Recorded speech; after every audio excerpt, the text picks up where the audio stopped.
Alhamdulillah, Alhamdulillahil Fatahil Alim Alladzi khalaqal insana fi ahsani taqwim. Wa asyhadu an la ilaha illallahul wahidul hakim. Wa asyhadu anna Muhammadan abduhu wa rasuluhur raufur rahim. Allahumma shalli wa sallim wa barik ala sayyidina Muhammadin al-karim al-muzali alaihi wa innaka la'ala khuluqin azim wa ala alihi wa ashabihi alladhina ataw rabbahum biqalbin salim. Amma ba'du. Yang kita hormati Ketua Pengajian Kaum Ibu Masjid Al-Hakim Villa Gading Permata dan seluruh pengurus, ibu-ibu yang telah hadir di majelis yang mulia ini, mudah-mudahan senantiasa mendapatkan rahmat dan nikmat yang berlimpah dari Allah Subhanahu wa taala. Amin.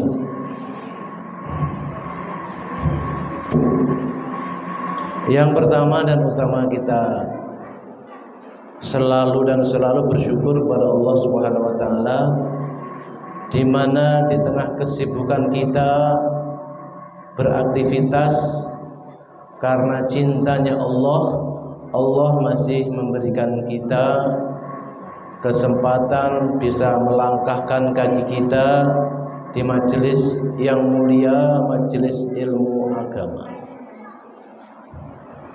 Karena ilmu agama Islam masih hidup.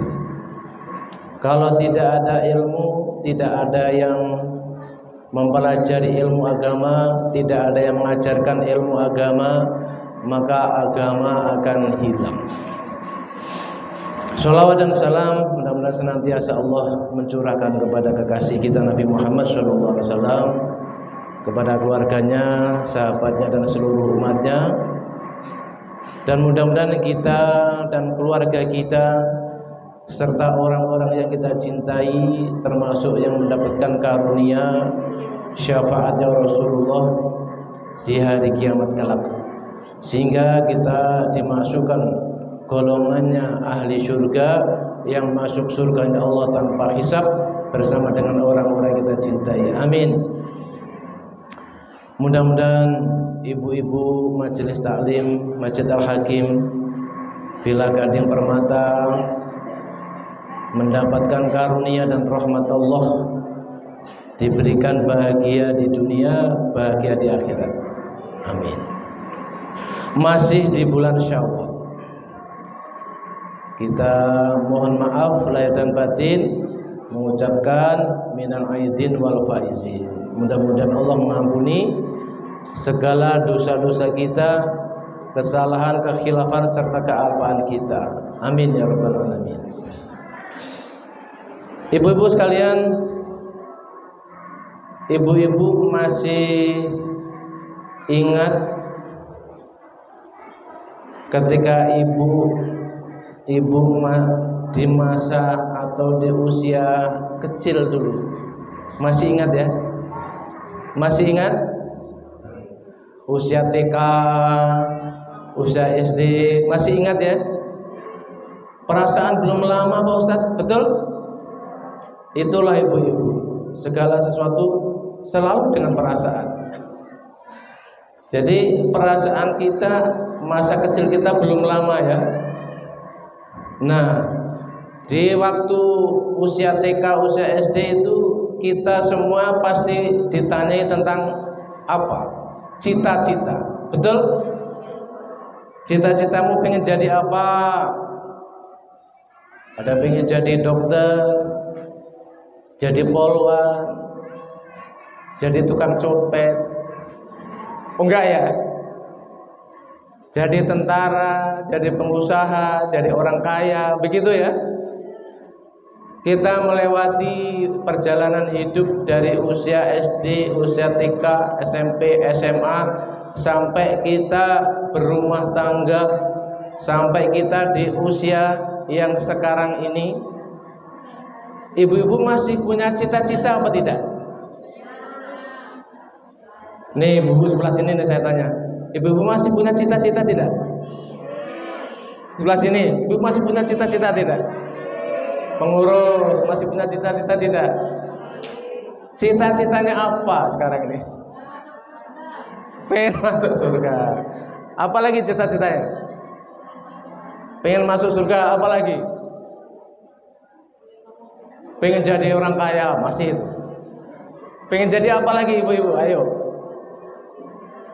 Pengen mempunyai rumah tangga yang bahagia, sejahtera. Apalagi cita-citanya ibu-ibu? Iya, cita-cita yang baik-baik ya. Semua cita-citanya bagus. Ibu-ibu sekalian, ada sahabatnya Nabi Muhammad, namanya sahabat Ibnu Umar. Sahabat Ibnu Umar ini anaknya sahabat Umar bin Khattab. Sahabatnya Nabi Muhammad ini seluruhnya dijamin masuk surga. Amin. Sahabat itu udah jamin surga, gak usah amin pasti. Kalau amin mah kita. Disebutkan dalam surat At-Taubah ayat 100, wasabiqunal awwaluna minal muhajirin wal ansar walladzina tabauhum bi ihsan radhiyallahu anhum wa radu anhu. Jadi para sahabatnya Nabi Muhammad, sahabatnya Nabi Muhammad jumlahnya ada berapa ibu-ibu? Sahabatnya Nabi Muhammad ada berapa? 124.000. Sahabatnya Nabi Muhammad jumlahnya sama dengan jumlahnya Nabi dan Rasul. Nabi dan Rasul itu jumlahnya 124.000 Nabi dan Rasul. Yang wajib diketahui 25. Yang ulul azmi ada berapa Nabi? Yang ulul azmi 5. Sahabat Nabi sama 124.000, sama dengan jumlahnya Nabi dan Rasul. Wali-walinya Allah jumlahnya sama 124.000. Jadi sahabat Ibnu Umar nih pernah ditanya, wahai Ibnu Umar, apa cita-cita Tuhan itu? Sahabat Ibnu Umar tuh dia menjawab, aku punya cita-cita bagaimana sebelum aku dipanggil oleh Allah seluruh dosa-dosaku sudah diampuni. Itu cita-citanya seorang sahabat. Kalau dosanya diampuni pasti masuk surga. Jadi syaratnya masuk surga itu ya dosa-dosanya diampuni. Maka cita-cita yang paling bagus itu di usia-usia kita nih ibu-ibu nih, bagaimana sebelum dipanggil oleh Allah, dicabut nyawa kita oleh Israel, seluruh dosa-dosa kita sudah diampuni oleh Allah. Itu cita-cita yang paling bagus. Karena setelah balik itu perbuatan dosa langsung diancam siksa. Seluruh perbuatan baik dijanjikan pahala dan surga. Setelah apa? Setelah balik. Nah, dari balik sampai usia sekarang ini kita sudah berusia berapa puluh tahun, sudah banyak terkontaminasi oleh salah dan dosa. Seperti ada orang hajatan. Zaman dulu kalau orang hajatan itu suka minjem gelas, piring, sendok ke tetangga, begitu kan? Nah, setelah selesai acara hajatan, sebelum dipulangkan ke yang punya itu piring, gelas, sendok itu kan harus dicuci dulu, dipinjam dalam keadaan bersih, dipulangkan harus dalam keadaan bersih.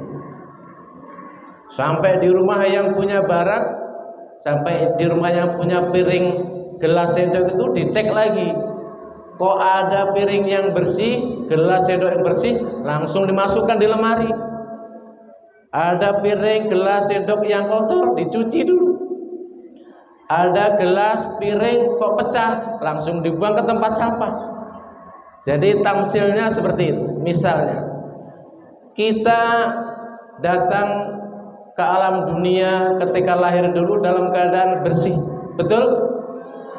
tidak ada satupun noda dan dosa. Kemudian setelah balik mengarungi kehidupan, ngomong, melihat, dengar, ngelakuin yang macam-macam, maka telah terkotori oleh dosa-dosa. Maka nanti ketika dikembalikan, dicek sama Allah ini. Kalau bersih dari dosa-dosa, langsung disimpan di surganya Allah SWT. Kayak begitu. Kalau pulang, dipanggil Allah pulang ke alam kubur, ke akhirat, kok masih kotor, masih ada sisa-sisa dosa, dicuci dulu. Nyucinya di mana? Di sono, di neraka. Di neraka paling singkat berapa lama? Di neraka paling singkat itu kata Nabi 70.000 tahun. Paling sebentarnya di neraka itu 70.000 tahun. Paling sebentar itu nyuci dosa-dosa itu. Maka sebelum, jangan sampai kita dipanggil Allah masih membawa noda-noda dosa. Maka cita-citanya sahabat Umar mestinya menjadi cita-cita kita pula. Bagaimana sebelum kita dipanggil oleh Allah meninggalkan dunia fana ini, dosa-dosa kita sudah diampuni oleh Allah. Bagaimana caranya? Caranya sesuai dengan tema hari ini, yaitu dengan apa? Sholat tasbih. Sholat tasbih itu karunia yang sangat besar dari Allah Subhanahu wa taala. Jadi baginda Nabi Muhammad SAW mengatakan dalam satu hadis yang panjang, yang hadisnya ini disampaikan melalui pamannya Nabi Muhammad yang namanya sahabat Abbas radhiyallahu anhu. Nganin Abbas radhiyallahu qala Rasulullah sallallahu alaihi wasallam, ya Abbas ya amahu ala atika ala amnahuka ala ahabuka ala af'alu bika asyara khisalin idza anta fa'alta dzalika ghafarallahu laka dzambaka awalahu wa akhirahu qadimahu wa qadisahu qada'u 'amdahu saghirahu wa kabirahu sirrahu 'alaniyahu. Jadi pesannya Rasulullah sallallahu alaihi wasallam lewat Sayyidina Abbas, pamannya Nabi ini, pesannya Rasul ini untuk kita, untuk umatnya tentang sholat tasbih. Beliau mengatakan, jika umatku mengerjakan sholat tasbih ini, maka Allah pasti mengampuni dosa-dosanya. Jadi kalimat bahasa Arabnya ghafarallahu. Ghafara itu kalau kata santri, ghafara itu fi'il madhi. Artinya ghafara itu sudah. Ghafara itu sudah. Kalau yaghfiru baru. Kalau ghafara sudah diampuni, kalau yaghfiru akan diampuni. Kalau sudah itu pasti. Ibu-ibu sudah hadir di Masjid Al-Hakim, berarti pasti ada di sini. Tapi kalau ibu-ibu akan hadir di Masjid Al-Hakim, kalau namanya akan itu kan bisa jadi, bisa juga tidak jadi. Kalau karena namanya baru akan. Tapi orang yang melaksanakan sholat tasbih ini dikatakan ghafarallah, pasti diampuni dosa-dosanya. Dosa yang mana yang diampuni oleh Allah? Dosa yang awal maupun dosa yang akhir, dosa yang dulu maupun dosa yang nanti yang akan dikerjakan, dosa yang telah lalu maupun dosa yang akan datang, dosa yang disengaja maupun dosa yang tidak disengaja, dosa yang kecil maupun dosa yang besar. Dosa yang besar itu dosa apa? Dosa syirik, dosa musyrik. Katanya dosa musyrik katanya nggak diampuni Pak Ustaz. Allah berkuasa mutlak untuk mengampuni atau tidak mengampuni. Rupanya orang yang melaksanakan sholat tasbih ini pun dosa-dosa besar termasuk yang diampuni. Dosa besar, dosa kecil, dosa yang samar-samar, dosa yang terang-terang. Seluruh dosa diampuni bagi orang yang melaksanakan sholat tasbih. Rasulullah mengatakan tata cara sholat tasbih itu yaitu mengerjakan sholat tasbihnya itu 4 rakaat. 4 rakaat 1 salam. 4 rakaat langsung. Setiap rakaat setelah membaca Fatihah dan membaca surat, lalu membaca tasbihat. Apa tasbihat itu? Subhanallah walhamdulillah wala ilaha illallah Allahu akbar. Setelah Fatihah dan membaca surat, membaca tasbihat tadi 15 kali. Kemudian ruku baca apa ruku? Subhana rabbiyal azimi wa bihamdihi, subhana rabbiyal azimi wa bihamdihi, subhana rabbiyal azimi wa bihamdihi 3 kali. Dilanjutkan baca subhanallah walhamdulillah wala ilaha illallah wallahu akbar. Berapa? 10 kali. Lalu i'tidal, sami'allahu liman hamidah, baca rabbana lakal hamdu mil'us samawati wa mil'ul ardi wa mil'u ma syi'ta min syai'in ba'du. Setelah itu membaca subhanallah walhamdulillah wala ilaha illallah wallahu akbar 10 kali. Lalu sujud.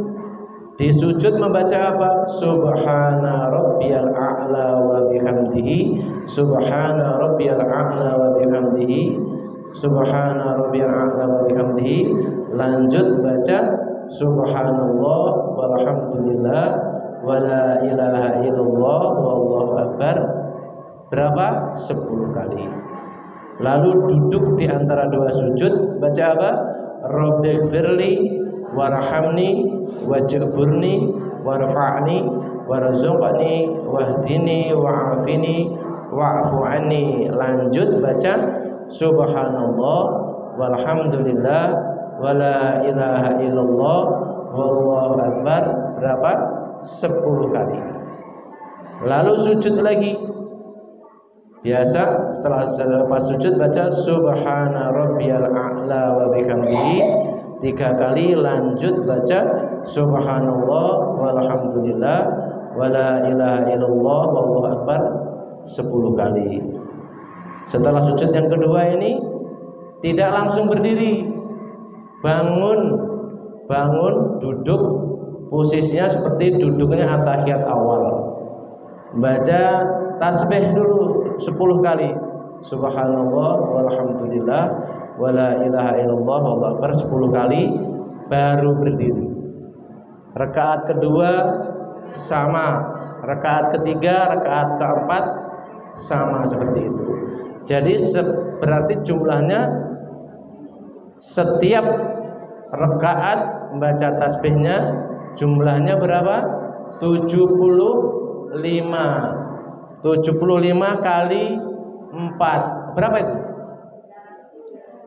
75 kali 4 berapa? 300 tasbih. Selesai melaksanakan sholat tasbih 4 rakaat 1 salam itu, seluruh dosa-dosanya bersih, diampuni oleh Allah Subhanahu wa taala. Saking pentingnya sholat tasbih ini sampai Rasulullah Shallallahu alaihi wasallam berwasiat hendaknya sholat tasbih ini dijadikan alat penghapus dosa-dosa umatku dan hendaknya dilaksanakan sehari sekali, setiap hari sekali. Kalau nggak bisa sehari sekali, paling nggak seminggu sekali. Seminggu sekali juga masih keberatan, sebulan sekali. Sebulan nggak bisa juga, setahun sekali. Setahun sekali juga nggak bisa juga, minimal seumur hidup sekali. Seumur hidup nggak bisa, keterlaluan. Ikan. Nah, itu ibu sekalian. Sholat tasbih menjadi alat penghapus dosa-dosa, alat penghapus yang sempurna. Bagaimana? Makanya Allah punya sifat Ghafur. Apa tuh? Maha pengampun. Cuman melaksanakan tata cara sholat tasbih yang seperti itu tadi saja, dosa-dosanya diampuni. Logikanya nggak masuk logikanya. Kalau logika itu kayak polisi lalu lintas di lampu merah, kerjanya begini, gini. Tapi tiap bulan digaji. Siapa yang ngasih gaji polisi yang begini, yang nyuruh dia kayak begitu? Yaitu negara. Yang nyuruh melaksanakan sholat tasbih itu adalah Allah Subhanahu wa taala melalui malaikat Jibril, melalui Rasulullah, diteruskan oleh para sahabatnya. Allah yang nyuruh seperti itulah yang akan mengampuni dosa-dosa kita. Ibu-ibu pernah sholat tasbih ya, semuanya ibu-ibu ya? Pernah ya? Ada yang belum? Sungguh terleleh. Nah, sudah ya. Kalau saya itu sholat tasbih itu setiap hari Kamis. Saya setiap hari Kamis itu saya ngajar pengajian ibu-ibu majelis taklim Tombahati di tempatnya Mas Opik Tombahati itu di Cakung. Jadi sebelum pengajian begini kita sholat tasbih bersama-sama ibu-ibu itu. Jadi di waktu duha ya lumayan. Kalau emak-emak yang punya bengek ya berat juga itu. Iya kan? Sujud baca subhanallah walhamdulillah wala ilaha illallah per 10 kali kerasa juga itu.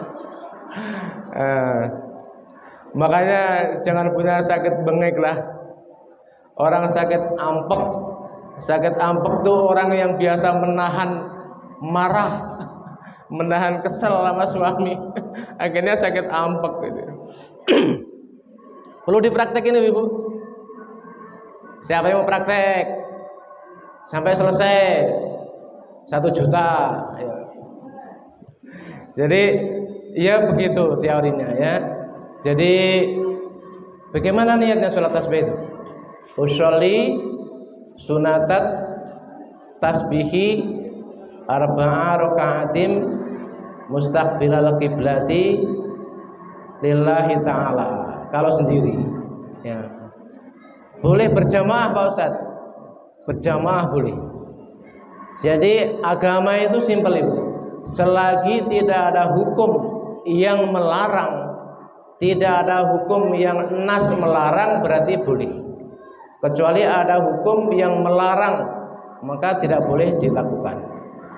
Walaupun tidak dianjurkan berjamaah, selagi tidak ada hukum yang melarang maka boleh. Dulu saya pesantren di Magelang, di Jawa Tengah. Di Magelang itu ada pesantren lansia. Ada kakek-kakek, nenek-nenek umurnya di atas 60 tahun, kakek-kakek, nenek-nenek di Magelang. Jumlahnya ratusan. Di Desa Payaman, di depannya Pasar Payaman Magelang. Di situ ada pesantrennya Mbah Romo Agung.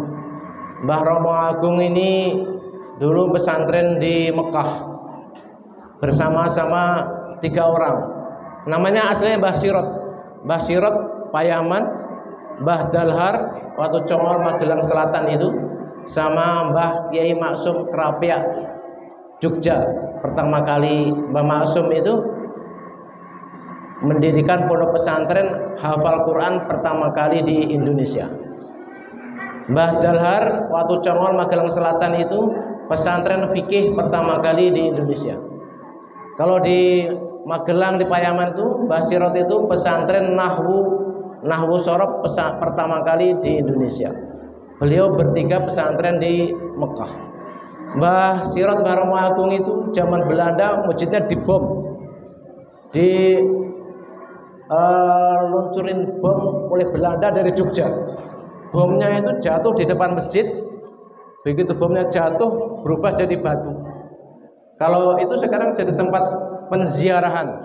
Kalau ibu-ibu ke daerah Jogja jalan-jalan ke Jogja, nanya di Payaman itu ada masjid agung, masjidnya Mbah Romo Agung, di depannya ada meriam batu. Tadinya itu meriam beneran, begitu jatuh berubah jadi batu. Di situ ada kakek-kakek, nenek-nenek, mbah-mbah 60 tahun, 70 tahun, 80 tahun, itu ratusan orang. Jadi tidur di situ. Asrama nenek-nenek sendiri, kakek-kakek sendiri. Itu mereka kalau pagi kegiatannya sholat isyraq berjamaah, sholat duha berjamaah, kemudian pengajian ceramah oleh kiainya, kemudian sholat 5 waktu berjamaah, kakek-kakek nenek-nenek itu, sholat tahajud berjamaah, sholat awabin berjamaah, sholat tasbih berjamaah, sholat wajib, sholat fardu berjamaah, sholat berjamaah. Jadi sholat tasbih artinya boleh berjamaah.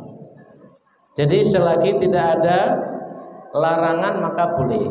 Kalau sendirian itu tadi usolli sunatat tasbihi arba'a rokanatim mustaqbilal qiblati ada alillahi ta'ala. Kalau mau bareng-bareng tidak berjamaah ya boleh. Bareng-bareng berjamaah ya niatnya berjamaah. Jadi niatnya yang singkat seperti itu.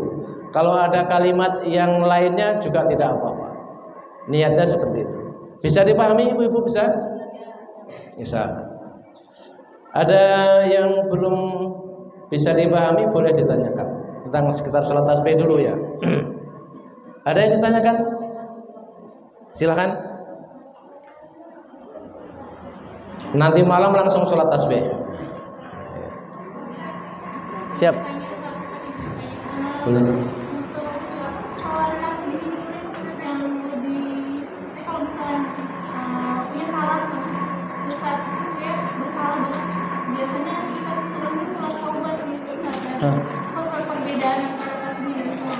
Iya. Perbedaannya sholat taubat dan sholat tasbih. Dua-duanya sholat taubat juga alat penghapus dosa, sholat tasbih juga alat penghapus dosa. Tapi sholat tasbih ini penghapus, yang dihapus pasti bersih. Kalau sholat taubat ini ibaratnya alat yang dihapusnya belum tentu bersih.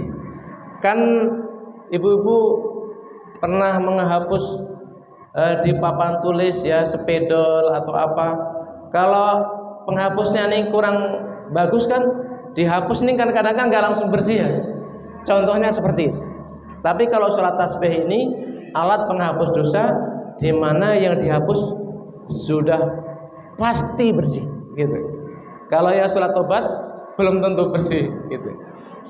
Karena sholat tasbih ini dasarnya adalah keterangan hadisnya Nabi SAW yang keterangannya dan sangat rinci, riwayatnya juga sangat rinci. Kalau sholat taubat itu ya kalau sholat taubatnya itu keterangannya menghapus dosa apa itu tidak ada. Tapi kalau sholat tasbih tadi kan keterangannya apa? Dosa yang samar-samar, dosa yang terang-terangan, dosa kecil, dosa besar, dosa yang disengaja, dosa tidak disengaja, dosa lalu, dosa yang akan datang, dosa awal, dosa akhir, keterangannya rinci. Kalau sholat taubat tidak ada keterangan yang rinci seperti itu. Soalnya capeknya kan juga beda. Kalau sholat taubat biasa lah, cepat lah, nggak ada baca tasbih kan. Jadi amal agama ini semakin berat, semakin besar upahnya. Kayak contohnya tukang becak. Tukang becak itu dikasih muatan semen sesak, dia seneng. Ditambah 2 sak, tambah seneng. Tambah 3 sak, tambah seneng. Tambah tukang becak ini tambah berat, dia tambah seneng. Kenapa? Karena semakin berat bebannya, pasti semakin banyak upahnya, kan gitu. Begitu pula sholat tasbih ini emang berat, berbeda dengan sholat tobat biasa. Maka janjinya Allah itu komplit, lengkap, segala dosa-dosa diampuni. Begitu Ibu. Ada lagi pertanyaan? Yang di depan, sebelah kanan, sebelah kiri, ayo. Silakan. Kalau nggak ada yang tahunya udah paham semua. Udah paham semua ibu-ibu? Udah biasa diamalkan ya. Nah, kan ada juga gini. Kalau apakah sholat itu bisa menjadi hadiah untuk orang lain yang sudah tidak ada? Ada pertanyaan seperti itu. Misalnya ayahnya, ibunya sudah meninggal dunia. Apakah boleh dihadiahi sholat tasbih ini kepada mereka? Jadi segala doa yang diniatkan untuk orang-orang yang sudah meninggal dunia ini pun Allah sampaikan pula kepada mereka. Ini bentuk kemurahan Allah Subhanahu wa taala. Kalau kita pernah sholat tasbih, kita sholat tasbih diniatkan untuk ayah kita yang sudah tidak ada, yang sudah meninggal. Sholat tasbih lagi diniatkan untuk ibu kita yang sudah terlebih dahulu meninggal dunia. Itu bagus. Pernah seperti itu ibu-ibu? Belum pernah, tahu juga baru sekarang Pak Ustadz. Maka biasanya sholat tasbihnya yang untuk diri sendiri, nanti sholat tasbihnya dihadiahkan untuk orang-orang yang kita cintai yang sudah tidak ada, yang sudah meninggal dunia. Ayahnya, ibunya, suaminya, istrinya, putranya, atau siapa. Begitu. Ada lagi yang belum paham? Waktunya, kapan waktunya sholat tasbih yang bagus itu? Sholat sunat itu boleh kapan saja, asalkan tidak berada di waktu yang dilarang.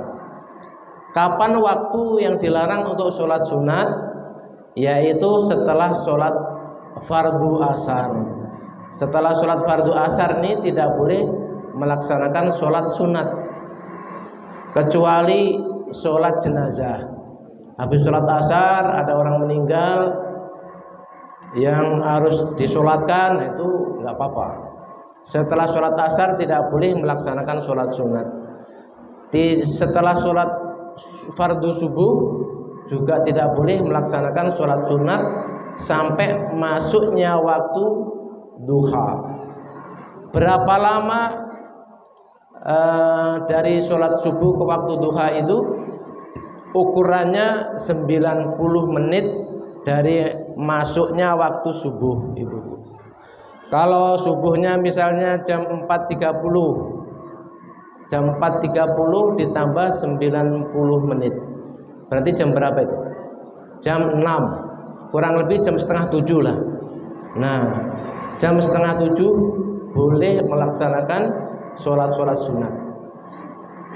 Setelah yang ketiga yang dilarang melaksanakan sholat sunat, yaitu menjelang masuknya waktu duhur, yang disebutnya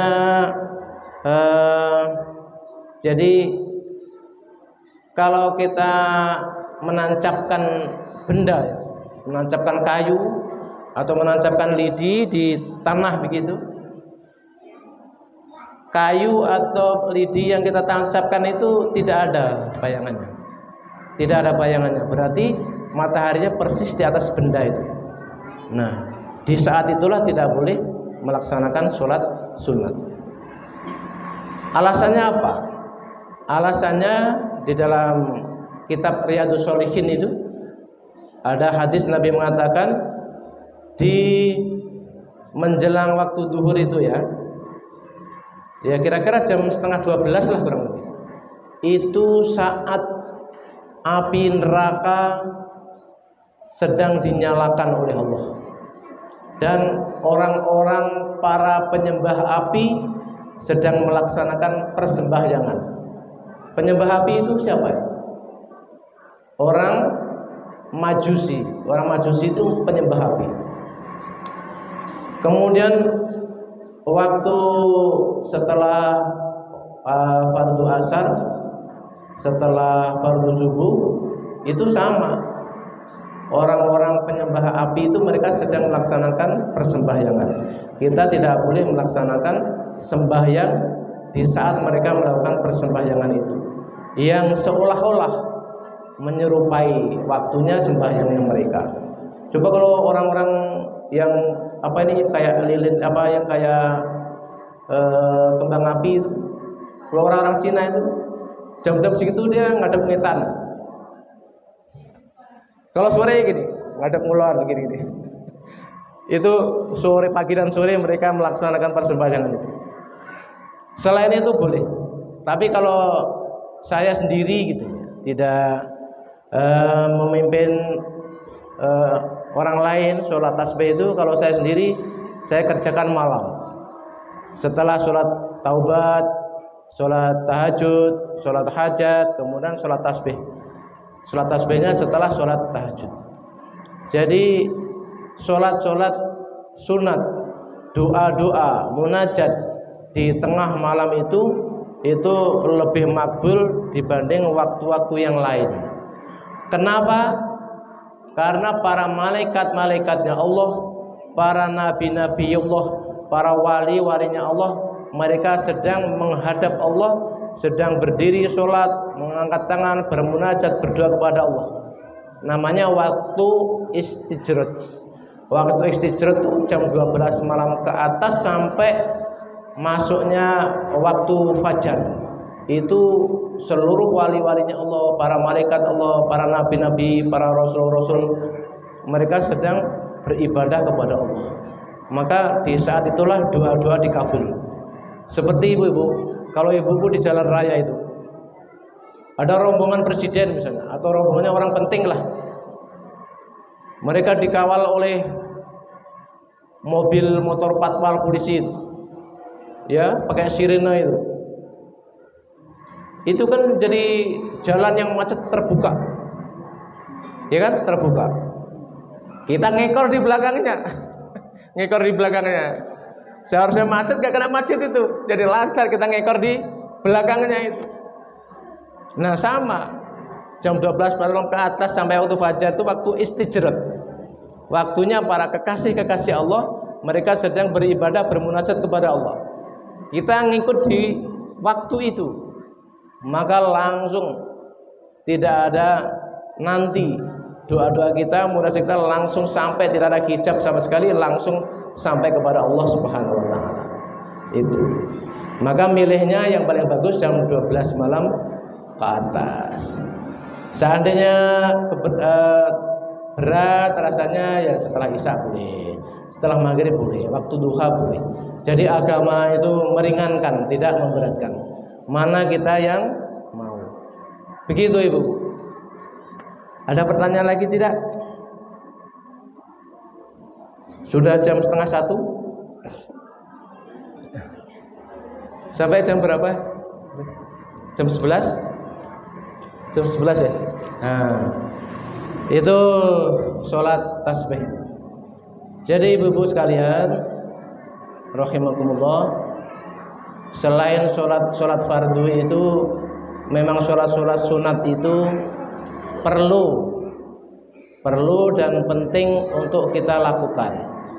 Sholat qobliyah, sholat ba'diyah, ya, sholat awabin, sholat tobat, sholat duha, sholat isyraq, ya, sholat tahajud, ya, sholat hajat, sholat witir, sholat sunat itu semua itu penting untuk kita lakukan. Fungsinya sholat sunat kita lakukan untuk menambal sholat fardu kita yang ada kekurangannya. Sholat fardu kita ini kira-kira ada kekurangannya apa tidak? Ada banyak. Iya, terutama khusyuknya yang ya bukannya kurang lagi, kayaknya hampir ora ada dah khusyuknya.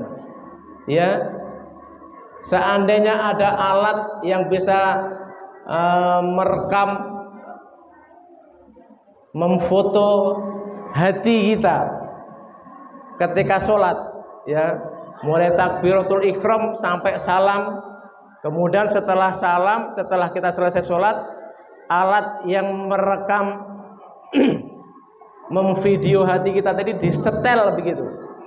Selama sholat itu hati kita kayaknya nggak ada gambarnya Allah itu, iya kan?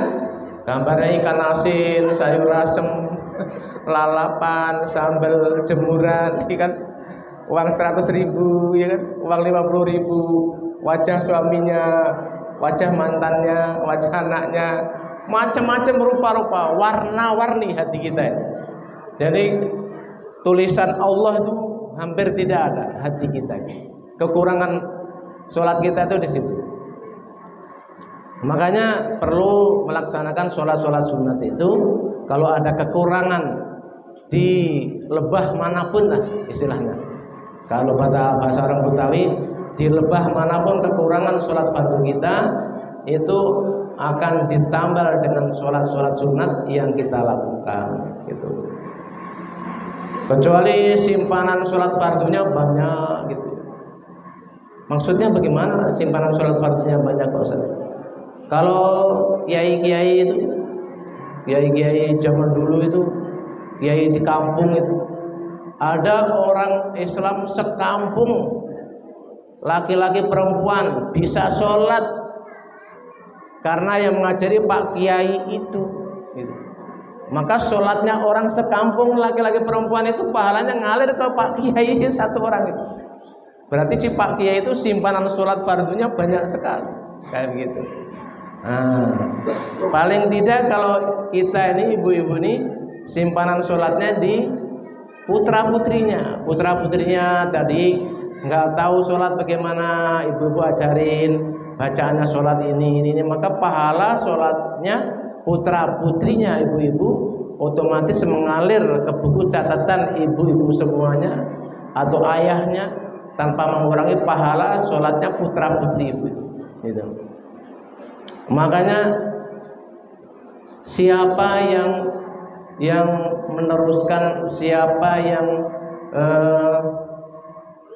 ikut di barisan terdepan perjuangan agama Islam setelah Nabi Muhammad dan Sayyidah Khadijah itu siapa? Namanya Abu Bakar Siddiq.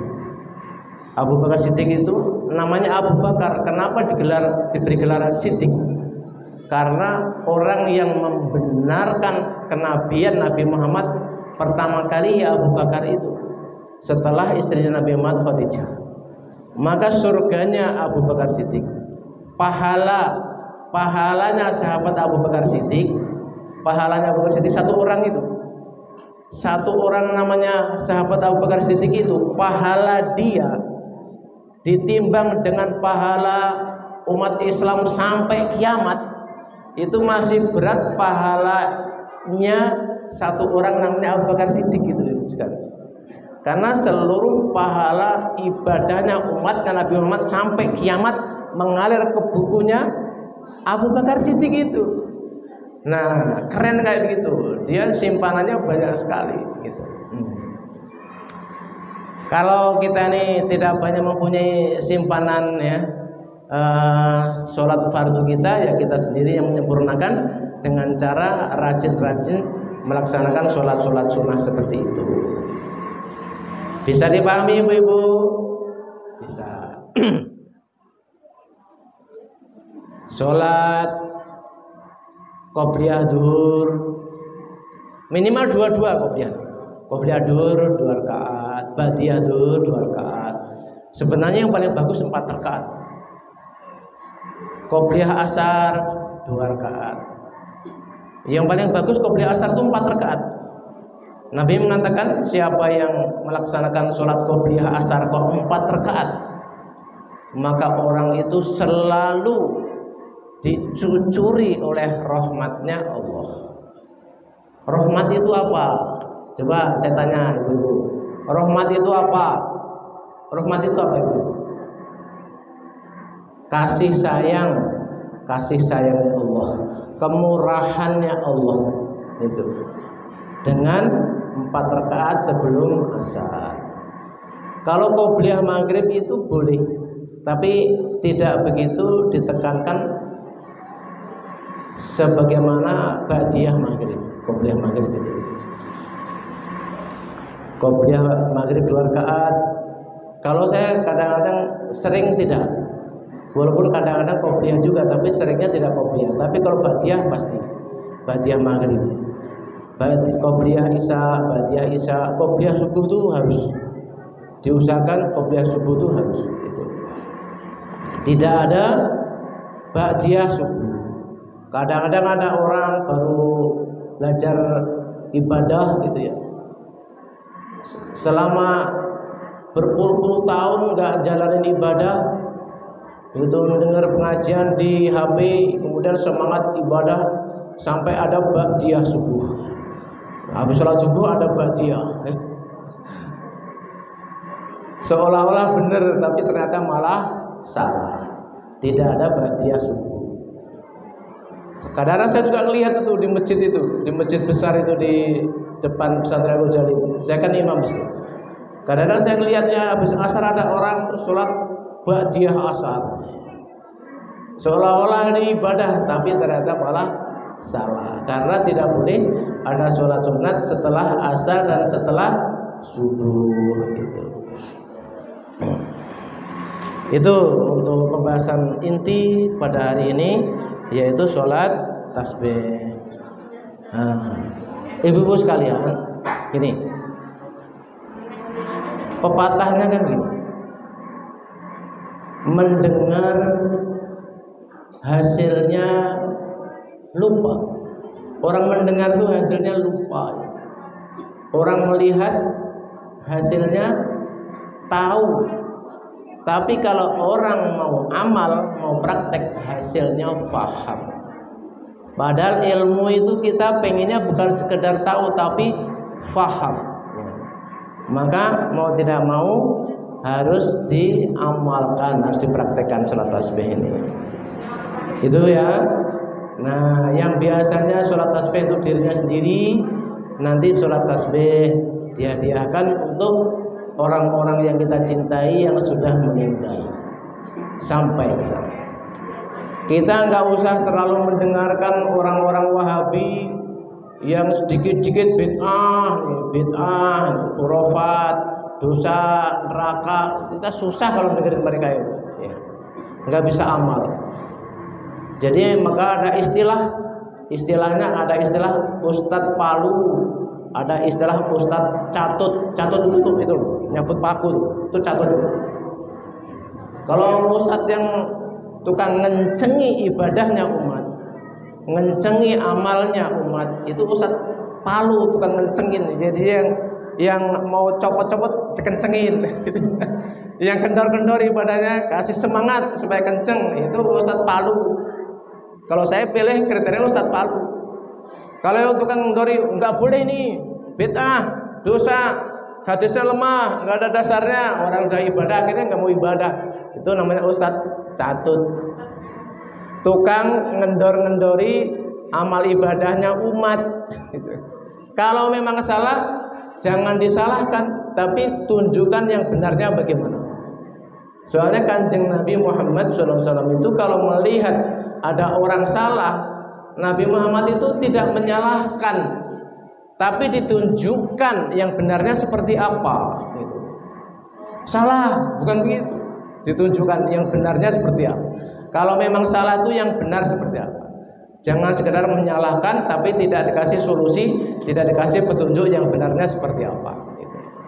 Makanya kalau ulama-ulama kita, ulama-ulama Ahli Sunnah wal Jamaah itu, dia kerjanya ngencengi amal ibadahnya umat. Yang masih malas supaya semangat, yang masih kendor supaya tambah kenceng amal ibadahnya, yang masih bolong-bolong supaya istiqomah. Itu ustadznya Ahli Sunnah wal Jamaah itu Ustadz Palu, ngencengi amal ibadahnya umat, meluruskan tauhidnya, iman, takwanya umat. Gitu ibu sekalian. Jangan dengerin nih tato ini, lihat di Facebook ini bid'ah, ini nggak boleh, hadisnya lemah, ini apa segala macam. Kalau hadis yang do'ef itu tidak digunakan untuk urusan hukum, ya tidak untuk urusan hukum. Tapi kalau untuk dasar, untuk amal ibadah itu boleh hadis do'ef itu ibu sekalian. Jadi mesti belajar tentang ilmu hadis, kitab tentang ilmu hadis yang matang. Jadi nggak baru tahu sedikit udah nyalain, tahu sedikit nyalain. Begitu ibu-ibu sekalian ya. Mudah-mudahan bisa dipahami dan bisa diamalkan. Segala amal-amal ibadah kita yang masih kendor mudah-mudahan dikencengi. Yang belum istiqomah bisa istiqomah. Kalau tetap masih malas, ya kita minta kepada Allah. Ya Allah, hilangkanlah kemalasan dari diri saya di dalam melaksanakan perintah-perintah-Mu, di dalam melaksanakan ibadah-Mu. Bahkan ada kan hadis untuk menghilangkan malas itu. Gimana doanya? Allahumma inni a'udzubika minal majzi wal kasali wal jubni wal harami wal bukhl wa a'udzubika min adzabin nar, dan seterusnya. Itu doa untuk menghilangkan malas. Kalau malas itu sudah repot ya orang malas itu. Nah, waktu di pesantren itu kiai saya nanya ke santri-santri, nak, ini Pak Kiai mau tanya ini, menurut kalian orang malas itu punya hasil apa tidak? Menurut ibu-ibu nih, orang malas punya hasil enggak? Orang malas punya hasil apa tidak?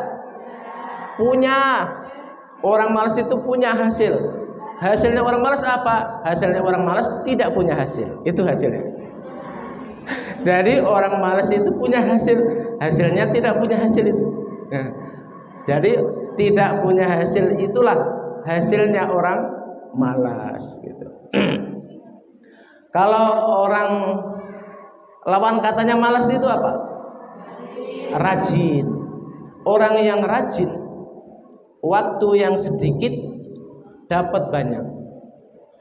Orang yang rajin, orang yang tidak rajin, waktu yang banyak sia-sia. Orang yang rajin waktu sedikit akan dapat banyak. Tapi kalau orang yang malas, waktu yang banyak sia-sia. Jadi kuncinya supaya sukses itu kan satu kata, rajin. Rajin belajar, pintar. Rajin bekerja, berpunya. Rajin ibadah, ya bahagia, selamat dunia akhirat. Jadi sukses itu kuncinya satu kata, yaitu rajin. Sudah jam 11. Tidak ada pertanyaan lagi? Tidak ada? Maka pengajian kita selesai. Sebelum ditutup dengan doa ya, kita baca Fatihah sekali lah. Nabi mengatakan al-Fatihatu liman quri'at lahu. Fatihah itu untuk segala hajat, untuk segala maksud. Kita baca Fatihah sekali. Yang munajatnya Fatihah ini mudah-mudahan kita semuanya, ayah ibu kita, kakek nenek kita, mbah-mbah leluhur kita, suami kita, mertua kita, leluhur mereka, anak-anak, cucu, keturunan kita, guru-guru kita, ya, orang-orang yang kita cintai, umat Islam, orang-orang yang pernah punya kebaikan kepada kita, semuanya diampuni oleh Allah. Segala masalah, segala kesulitan kita diangkat oleh Allah. Segala cita-cita, tujuan, doa-doa baik kita diwujudkan, dikabul oleh Allah. Diberkahi rumah tangganya, diberkahi suaminya, diberkahi anak-anaknya, diberkahi mantunya, diberkahi keturunannya, diberkahi ibadahnya, diberkahi ilmunya, diberkahi usahanya, diberkahi pekerjaannya, usahanya untuk mencari nafkah keluarga dilancarkan oleh Allah. Mudah-mudahan semuanya Allah jadikan orang kaya, kaya iman, kaya amal soleh, kaya ilmu, kaya harta, kaya hati, diistiqomahkan dalam kebaikan, dipanjangkan umurnya dalam kemanfaatan. Bihadiniyah al-Fatihah. A'udzubillahi minasyaitonirrajim. Bismillahirrahmanirrahim. Alhamdulillahi rabbil alamin, arrahmanir rahim, maliki yaumiddin. Iyyaka na'budu wa iyyaka nasta'in. Ihdinas siratal mustaqim, siratal ladzina an'amta 'alaihim ghairil maghdubi 'alaihim waladdallin. Amin.